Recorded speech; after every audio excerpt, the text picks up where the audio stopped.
काबिल नहीं रहा। आया जो वक्त शाम तो बेनूर हो गया। नाला जो बह रहा था मेरे गाँव में शुहूद। इसी तरह का बयान और हम्दुन्नात अगर आप सुनना चाहते हैं तो सबसे पहले हमारे चैनल को सब्सक्राइब करें, लाइक करें और अपने दोस्तों में भी इस वीडियो को शेयर करें। फिर हम मिलते हैं एक और वीडियो के साथ। इजाज़त दीजिए, खुदा हाफिज़। गुमगश्ता इंसानियत को राह रास्त पर लाने वाला मुफक्किर, अल्फाज़ व मानी को मुख्तलिफ बनाने वाला मुदब्बिर जनाब हज़रत मौलाना मुफ्ती सादुल नकीब साहब सादिक इमाम व खतीब जामे मस्जिद मंगल बाजार कटिहार से मैं आजिज़ाना दरख्वास्त करता हूँ कि हज़रत वाला तशरीफ़ लाए और अपनी ईमानी हक़ानी खिताब से हमारे बुझे हुए क़ुलूब में हलावत ईमानी पैदा फरमाकर आज की इस मजलिस को कामयाबी और कामयाबी के मंजिल तक पहुँचाए।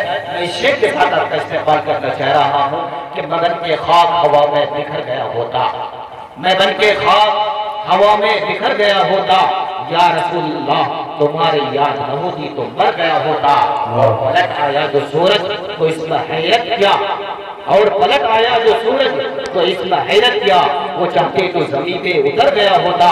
और यह है फैज़े नबी के चांद सिर्फ चाक हुआ, और यह है फैज़े नबी के चांद सिर्फ चाक हुआ। इशारा कर देते तो बिखर गया होता। सुभान अल्लाह। अल्हम्दुलिल्लाह अल्हम्दुलिल्लाह नहमदुहु व नस्तईनुहु व नस्तगफिरुहु व नु'मिनु बिही व नतवक्कलु अलैहि व नऊज़ु बिल्लाहि मिन शुरूरि अनफुसिना व मिन सय्यिआति अमालिना। मन यहदिहिल्लाहु फला मुदिल्ल लहु व मन युद्लिल फला हादिय लहु व नशहदु अन ला इलाहा इल्लल्लाहु वहदहु ला शरीका लहु व नशहदु अन्न सय्यदना व नबियना व हबीबना व शफीअना व सनदना व इमामना व मौलाना मुहम्मदन अब्दुहु व रसूलुहु सल्लल्लाहु अलैहि व अला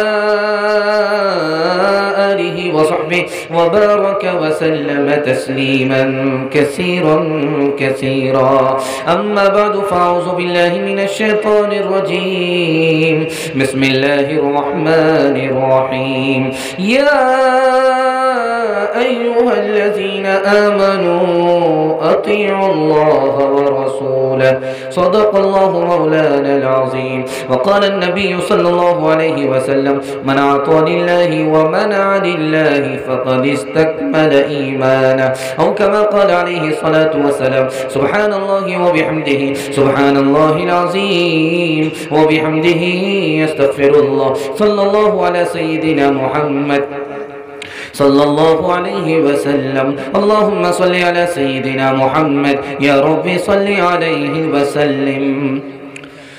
जब नूरे हिदायत दुनिया में चमका दिया कमली वाले ने, बातिल को मिटा कर दुनिया में दिखला दिया कमली वाले ने। की फाका कशीदी की खातिर हसनैन को कुर्बान कर डाले। उम्मत की मोहब्बत मैं घर भी लुटवा दिया कमली वाले ने। जो राज अभी तक खुल न सकार बाब खिरद से दुनिया में, वो राज इशारों में समझा दिया कमली वाले ने। जो लोग जरा सी बातों पर सदियों जंगे किया करते थे, प्यारो मोहब्बत से रहना सिखला दिया कमली वाले ने। बड़ा प्यारा जलसा और बड़े खूबसूरत माहौल में आप लोग बैठे हैं। दिल से दुआ निकलती है अल्लाह सबको कबूल फरमाए, दीन दुनिया दोनों की भलाई से अल्लाह आप सबको माला माल फरमाए। दिल खुश कर दिया आपने, 12 बज जाने के बाद भी आप इस तरह बैठे हैं, ऐसा महसूस हो रहा है कि आप लोग बड़े दिल और बड़े हौसले के मालिक हैं और आपने मेज़बान होने का हक़ अदा कर दिया। अल्लाह हमारे सुनाने को, आपके सुनने को बेहद कबूल फरमाए। 3 सवाल से मैं अपने पैगाम को शुरू करने के लिए जा रहा हूँ। इंशाअल्लाह जान पहचान के आदमी को चंदा देंगे, हाथ उठाइए इंशाअल्लाह। मुंह देख करके चंदा देंगे, हाथ उठाइए इंशाअल्लाह। ये समझ जाइए, ध्यान रखिएगा। 3 सवाल से मेरा पैगाम शुरू हो रहा है। मेरा पहला सवाल है, सबसे ज़्यादा कमाने वाली औरत इस दुनिया में कौन है? सबसे ज़्यादा पैसा कमाने वाली औरत इस दुनिया में कौन है? 84 साल के बाद अमेरिका फेल हो गया, रूस फेल हो गया, कारण क्या है, वजह क्या है? ये मेरा दूसरा सवाल है। तीसरा सवाल है, कारून को 4 नसीहत की गई, वो 4 नसीहत क्या है? पहली, दूसरी, तीसरी और आखिरी नसीहत क्या है?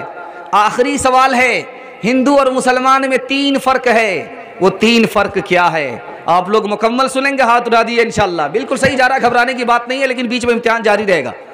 3 सवाल से मेरा पैगाम शुरू हो रहा है कि सबसे ज़्यादा कमाने वाली औरत, पैसा कमाने वाली औरत कौन है जो एक दिन में $25 मिलियन कमाती है? एक दिन में $25 मिलियन कमाती है। 1 मिलियन का मतलब है 10 लाख। आप जोड़ लीजिए कितने पैसे हो गए। $1 का मतलब है 70-75 रुपया हिंदुस्तान का। एक दिन में $25 मिलियन कमाती है। वो कौन औरत है? वो नेक औरत नहीं है, फैशन मॉडल औरत है, मॉडल गर्ल है, जो दुनिया के चक्कर में दीन को बर्बाद करने वाली औरत है। 84 साल में अमेरिका फेल हो गया। क्यों फेल हुआ? आपको सुन करके हैरत होगी। सूद खाता था, सूद खिलाता था, सूद ने बर्बाद करके रख दिया। 84 साल में जो आसमान को छूने वाला था वो जमीन पर आकर के गिर गया। तीसरी बात, तीसरा सवाल आपसे था बड़ा प्यारा कि कारून को 4 नसीहत हुई कि जो माल दिया है इससे आखिरत हासिल करो, ये जो माल मिला है दुनिया का हिस्सा है, इसको मत भूलो, और जैसे अल्लाह ने तुम्हारे ऊपर एहसान किया वैसे दुनिया पर एहसान करो, और माल के ज़रिए से दुनिया में फितना फसाद मत मचाओ, वरना माल के साथ ज़मीन में गाड़ देंगे, और गाड़ दिया गया। आखिरी सवाल आपसे था, आप लोग मुकम्मल सुनेंगे, हाथ उठाइए इंशाअल्लाह। तीसरा और आखिरी सवाल था, हिंदू मुसलमान में 3 फ़र्क है। पहला फ़र्क ये है कि मुसलमान को जब माल मिलता है तो वो कहता है ये मेरा नहीं, खुदा का दिया हुआ है, और गैर को जब माल मिलता है तो वो कहता है मेरे बाप का है, मेरे दादा का है, मेरे लकड़ दादा का है। पहला फ़र्क। दूसरा फ़र्क है, मुसलमान को जब माल मिलता है तो उससे वो आखिरत के लिए कामयाब होता है, और गैर मुस्लिम को दुनिया ही में जीना है, दुनिया ही में मरना, आखिरत से मतलब नहीं है। तीसरा फ़र्क बताने के लिए जा रहा हूँ, मुसलमान जब लुकमा उठाता है तो अल्लाह का नाम लेता है, और जब खा लेता है तो अल्हम्दुलिल्लाह बोलता है। भूख भी उसी ने दिया और भूख मिटाया भी उसी ने। इंशाअल्लाह उंगली कटा करके शहादत में नाम लिखाएंगे, हाथ उठाइए इंशाअल्लाह। नाम के मुसलमान बनेंगे, काम के नहीं, हाथ उठाइए इंशाअल्लाह। जुमा नमाज पढ़ेंगे, हाथ उठाइए इंशाअल्लाह। ये देखिए, मुकम्मल मकसद तख्लीक़ इंसान हो नहीं सकता, अलावा इल्म इफ़शा राज़ पिन्हा हो नहीं सकता, उसे इंसान नहीं कहते, वो इंसान हो नहीं सकता, उसे इंसान नहीं कहते, उसे इंसान नहीं कहते, वो इंसान हो नहीं सकता, उसे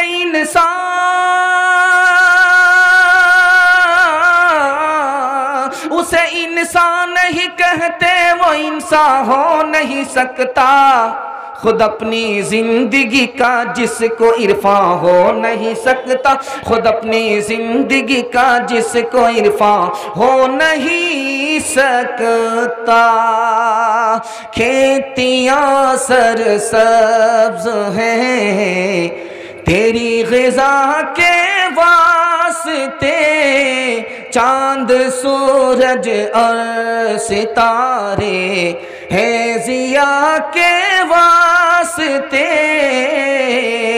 बहरो बै शमशो कमर माओ शुमा के वास्ते, बहरो बै शमशो कमर माओ शुमा के वास्ते, बहरो बर शमशो कमर माओ शुमा के वास्ते, बहरो बै शमशो कमर माओ शुमा के वास्ते, ये जहां तेरे लिए है तू खुदा के वास्ते, ये जहां तेरे लिए है तू खुदा के वास्ते।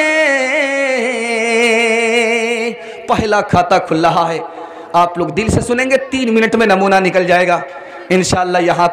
यहाँ से लेकर के वहाँ तक इंशाअल्लाह सुनेंगे। पहला पैगाम आ रहा है, मामलात ठीक तो सब कुछ ठीक, मामलात गड़बड़ तो न नमाज सही न रोज़ा सही, 1000 नमाजी 1000 रोज़ेदार बनने से कुछ नहीं होगा। ज़रा ध्यान रखिएगा, आप लोग हमारी तरफ ध्यान दीजिए। जो खड़ा होता खड़ा होने दीजिए, पेशाब के तकाजे से निकल रहा उसको बैठाइए मत, वरना पूरी मजलिस को ख़राब कर देगा। ज़रा ध्यान रखिएगा, मैं जो आपको सुनाने के लिए जा रहा हूँ। एक आदमी बड़ा नमाजी है, एक हिस्सा दीन मिला, बड़ा रोज़ेदार है, एक हिस्सा दीन मिला, बहुत बड़ा हाजी है, एक हिस्सा दीन मिला। मामला ठीक नहीं है, 3 हिस्सा दीन नहीं है। मामला ठीक है, नमाज ठीक है, 100% दीनदार है। आपको बताने के लिए जा रहे हैं कितना बड़ा नुकसान होता है जब आदमी मामलात का गड़बड़ होता है तो उसकी दुआ कबूल नहीं होती। ये जलसे की बात तो दूर की है, काबे की चादर को पकड़ करके भी वो दुआ करता तो उसकी दुआ कबूल नहीं होती। हलाल माल के साथ जब हराम मिलता है तो पूरी जिंदगी हराम हो जाती है। मामलात गड़बड़ तो सब कुछ गड़बड़। 3 मिसाल देता हूं, पैगाम को ख़त्म कर रहा हूं। अल्लाह आपको जज़ाए खैर दे, आपके बाल बच्चे को कामयाब करे, आमीन बोलिए। कबूलियत की घड़ी है, खुदा आसमान पर आ चुका है। हजरत थानवी के पास एक मुरीद आया, पूछा किससे आए हो?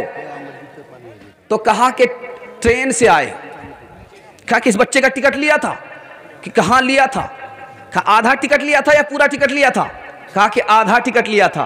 कहा कि बच्चे की उम्र 12 साल से ज्यादा है, तुमने आधा टिकट लिया, पूरा टिकट नहीं लिया। मैं अपनी बैत तुमसे वापस लेता हूं। जब तुम्हारा मामला ठीक नहीं है तो तुम ना अच्छे इंसान बन सकते हो, ना अच्छे मुसलमान बन सकते हो। बहुत सारे लोग बगैर टिकट के ट्रेन में बैठ जाते हैं, उसके बाद जब मंजिल पर पहुंच जाते तो कहते हैं कि वाह साहब, मैंने टीटी को भी धोखा दे दिया। अरे अल्लाह के बंदे, टीटी को क्या धोखा दिया? अपने आप से धोखा खा गए। हजरत थानवी से गार्ड ने कहा कि परेशान होने की जरूरत नहीं है, मैं आपके साथ हूं। कहा आप कहां तक चलोगे? तो कहा कि मैं कानपुर तक जाऊंगा। कहा कि मुझे तो कानपुर से आगे जाना है। कहा ये ट्रेन तो कानपुर ही तक जाती है। कहा मुझे उससे आगे जाना है, मुझे अल्लाह के पास जाना है, अपने मामलात को साफ करके जाना है। चौथी बात को जरा ध्यान से सुनिएगा, जो आदमी जैसा करेगा वैसा उसको फल मिलेगा। जो आदमी जैसा करेगा वैसा फल मिलेगा। एक आदमी ने किसी की बकरी को ज़बह करके खा लिया, बकरी को ज़बह करके खा लिया। दाऊद अलैहिस्सलाम के पास मुकदमा गया कि इस आदमी ने मेरी बकरी को ज़बह करके खा लिया है। तो दाऊद ने कहा इसको सज़ा देना चाहता हूँ। अल्लाह ने मना कर दिया, इसको सज़ा मत दो। कहा ये तो चोर है। कहा ये चोर नहीं है, जो बकरी का मालिक है वही सबसे बड़ा जालिम है, वही सबसे बड़ा चोर है। कहा कि वो कैसे? कहा कि जाओ एक दरख्त के नीचे खोदो, गड्ढा देखो, वहां पर एक लाश मिलेगी। ये बकरी ज़बह करके खाने वाले बाप की लाश है। ये बकरी का मालिक था और ये जो बकरी का मालिक है ये उसका नौकर था। इस नौकर ने उस बकरी वाले को ज़बह कर दिया था, उसकी बकरी का मालिक भी हो गया था। अब देखिए बादल गरजता कहाँ है, बरसता कहाँ है। अगर आप बबूल बोएंगे तो काटने को आम नहीं मिलेगा, जैसा करेंगे वैसा फल होगा। इंशाअल्लाह अपने बेटे की शादी फ्री में नहीं करेंगे, हाथ उठा दिए इंशाअल्लाह। देखते जाइए। ये भी दलीलें ये भी दलील एक, ये भी दलील एक कशते अना के वो ये भी दलील है, ये भी दलील एक शिकस्ते अना के वो फांसी लगा के मरने पे मजबूर हो गया। गुमनाम था लिबास शराफत के सबब से वो दस्तार मकर बांधी तो मशहूर हो गया। सूरज भी एतमाद के काबिल नहीं रहा, आया जो वक्त शाम तो बेनूर हो गया। नाला जो बह रहा था मेरे गांव में शोर दरिया से मिल गया है तो मगरूर हो गया। अस्सलामुअलैकुम नाजरीन, आप देख रहे हैं SB मीडिया यूट्यूब चैनल। दोस्तों, अगर आपने अभी तक मेरा इस चैनल को सब्सक्राइब नहीं किया है, बराए मेहरबानी इस चैनल को सब्सक्राइब करें, लाइक करें और अपनी राय कमेंट में ज़रूर पेश करें। तो हमें बताएं कि आपको मेरा यह वीडियो कैसा लगा। अगर पसंद आ जाए तो चैनल को सब्सक्राइब करके मेरा हौसला अफजाई फरमाएँ। मिलते हैं अगले वीडियो में। खुदा हाफिज़।